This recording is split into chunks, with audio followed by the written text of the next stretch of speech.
Hello there, Transformers, and welcome to our Facebook Live Thursday. And today we are going to be exploring how to look through the lens of possibility. So here's the deal. As humans, we are actually hardwired to look for the negative outcomes. Science has proven that we have a negativity bias in our brain, and that when we default, or when our thinking defaults, it defaults to the negative. So it's like we're always living in our cave waiting for the saber-tooth tiger to attack. And while obviously being on the lookout for what might go wrong can come in handy at times, it's not necessarily the very best way to move through the world on a daily basis. So, yes, it's good to avoid dark alleys or coming too close to the edge of a cliff, but it's also what prevents us from really stepping into the fullness and opportunity that's available to us in our lives. And if we're always worrying about what's going to happen, we never actually allow ourselves to step into the good outcomes that are available to us. So I want to today look at how we can really shift the lens through which you are viewing the world. So what I want you to know is that you can train your brain to look for different possibilities. And you can really start seeing, are you looking for what's right or are you looking for what's wrong? You can really start to examine what happens when you put your attention on what can go wrong. You'll see that your energy goes toward creating a self-fulfilling prophecy. So in other words, if you look for what's wrong, it's highly likely you're going to find it. And the same goes with looking for what's right. If you look for what's right, you're more likely to be drawn in that direction. So I often will think about this literally as if I'm putting on my what's right glasses. I'm taking off my what's wrong glasses and putting on my what's right glasses so that I can start to look for what is right. Because again, as I was saying before, we do have this negativity bias in our brain. We do default to the negative. It's what's natural. You all know what it's like to go down the rabbit hole of, oh, so-and-so didn't text me back in the time frame that I want. So all of a sudden I'm convinced he doesn't love me anymore. She doesn't want to spend time with me or be my friend anymore. We start making up all these stories. And that's really what's at the root of looking for the negative. It's buying into the stories that are not based on any fact. So it's always important here to separate fact from fiction. The deal is that when we're suffering, we're actually suffering because of the story that we've been telling ourselves. So we're suffering based on the fiction that we're wrapping around the fact. That's what's causing us suffering. And when we are unable to be with and accept what is, that's when we create the suffering for ourselves. So there's so much more that we're in control of and that we're empowered by than what we give ourselves credit for. Let me just say some quick highs. Hi, Holly. Hi, Ferraro. Hi, Christine. Hey, everybody. Welcome. So again, we're training our brain to stop defaulting to the negative, to stop going down the rabbit hole, and to actually start looking for what's good or what's right. So we can literally make a choice in the moment. We can notice that we all know what it feels like to start spinning out, to start spiraling, to start going down the rabbit hole. But we can make a choice in the moment to entertain other possibilities. And this is a practice. So I want you to play with this week. I want you to notice when something occurs and you are defaulting to the negative. So you're going down the rabbit hole. Again, he doesn't love me, she doesn't love me, they don't want to be my friend anymore, they don't like me anymore, whatever it is. whatever story you're making up, I failed, I'm going to get fired, whatever it is, and just play with the idea of if I could create a positive, a positive spin for this, what would it be? So for example, for in the example of I didn't get a text back in the time frame that I wanted, instead of going down the rabbit hole, can I actually entertain the possibility that, oh, so and so left his phone at home, or so and so's phone ran out of juice, or so and so got uh, an unexpected client or appointment? Can I let myself actually entertain a possibility that doesn't have me go all the way down the rabbit hole? Now, listen, until we have the conversation, until I have the conversation with whoever I'm waiting to hear from and find out the truth,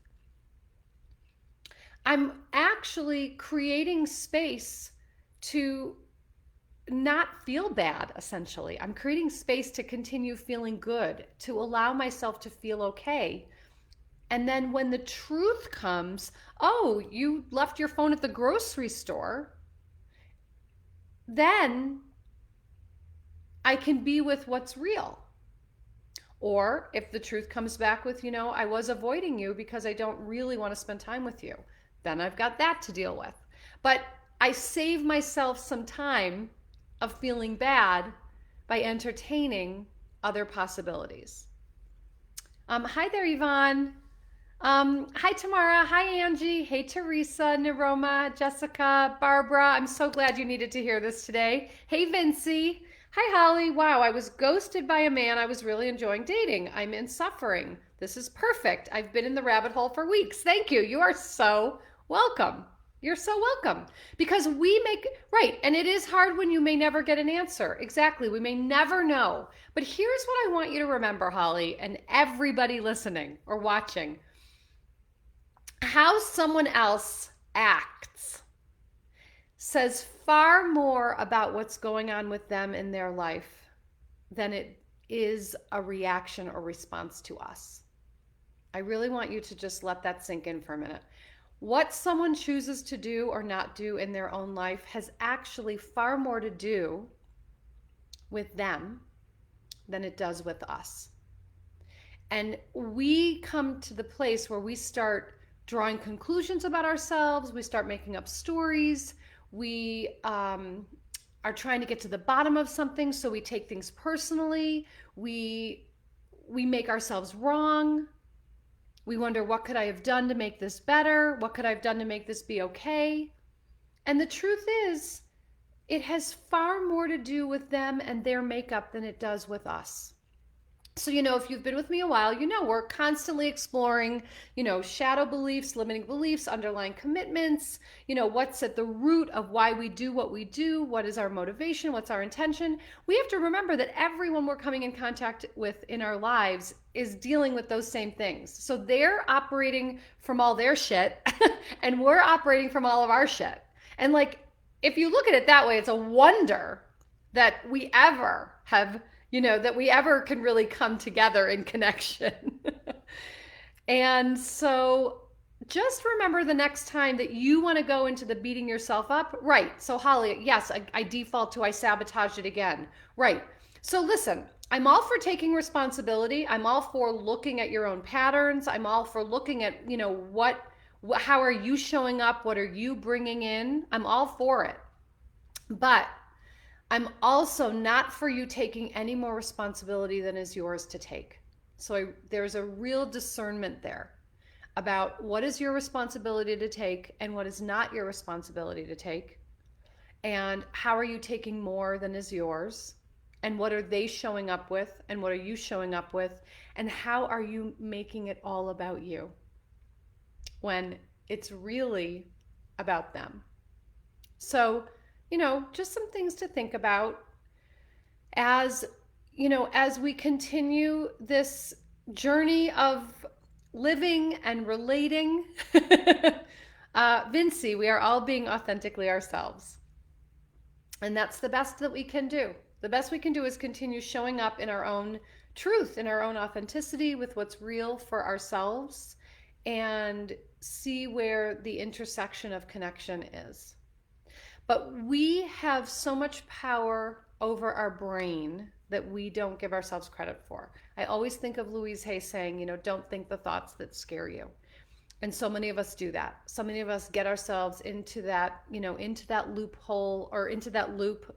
We're in that rut and we're constantly thinking some version of what do I need to do or say to make everything be okay.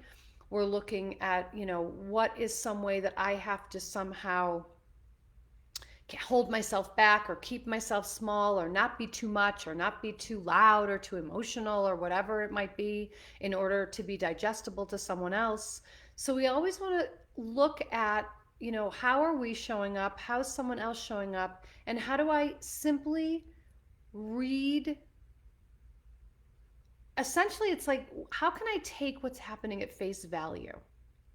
How can I just relate to, I didn't get a text back in the time frame I wanted, as I simply didn't get a text back in the time frame I wanted, instead of making it mean I suck? How can I move out of the automatic dismissal of myself, the automatic beating myself up, and just let what is be what is? Holly, this is a gift. Yes, honestly, it was mean. I was in integrity. I acknowledge myself for being and remaining open and kind. Yep. Nancy, what happened to your curls? That's what you're asking me? This is my hair at the moment. I haven't had it cut in 7 months. So when it's shorter, it's definitely curlier. Someday I'll get it cut again. Just haven't ventured out of the COVID hair. So as we're looking for what's right, we're allowing that to be a possibility, something else to entertain alongside of what's negative. So if we first go default to the negative, it's simply just in the moment a redirection to remember to think about a positive outcome instead. You guys are cute. Thank you. Renee, worry is the abuse of your imagination. Why not imagine something that uplifts rather than puts pressure on you or harms you? Let's see. Rini, you're sweet. Au naturel. Here it is. Vincy, smiling. The truth of your words are filling my heart. I'm so glad. I'm very glad. So again, it's really to just simply be able to remember that we can control our thoughts. We're not at the mercy of our thoughts. We can choose whether to hop on the train of our thoughts or not. The beauty, this is really to me also the power of meditation.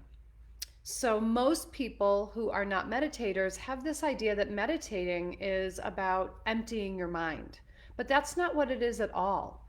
Meditation is actually witnessing your mind.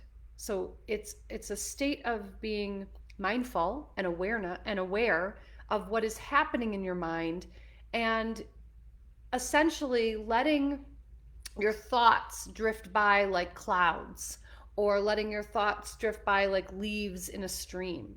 So, instead of, we don't have to buy into every thought. We don't have to hop on the train of every thought we have. We can simply notice the thought and let it pass. Notice the thought and let it pass. And this is a profound practice that can continue to support you in releasing the negative and looking for the positive instead. So thank you for spending some time with me this morning. I'm gonna challenge each one of you to start looking through the lens of positivity, to start looking through the lens of possibility instead of the lens of negativity. Lotus Reiki healing. It helps me to focus on the higher heart, to change my energy and saying positive affirmations. Nothing what is, but changing the energy. Yeah, so I'm also a big fan of marrying together the positive affirmation with a conscious choice and action, so that you are backing up, you are giving more weight and gravity to the affirmation. You're welcome, Donna. Ferraro, Abraham Hicks, choosing a better feeling thought. Right. A path of least resistance. My one difficulty is staying within that positive energy whilst in a relationship. Yes. And listen, when we are dealing with other people, whether we're in intimate partnership or, it's family or friends, when there are other people around, yes, we're rubbing up against other people, literally and figuratively. So we have to keep checking back in with ourselves around what is okay and what works and what's okay for us. Holly, I woke up with anxiety about this issue again this morning. I'm so grateful for this work, Nancy. You are so clear. I adore you. Creating new thought and action after this call. Holly, I'm so happy for you. Yay. Awesome. Awesome. Awesome.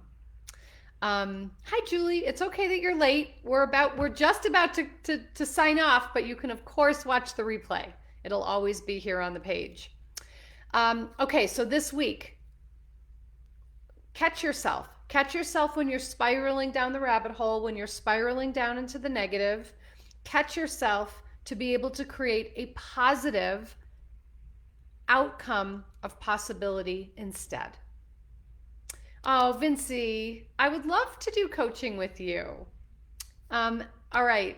So very sweet to be with you as always. We'll be back here again next Thursday. In the meantime, if you're catching this on replay or if you're watching this live and you want to come back into the comment thread and let me know how it goes this week, I always like to know. All right, darlings, take good care.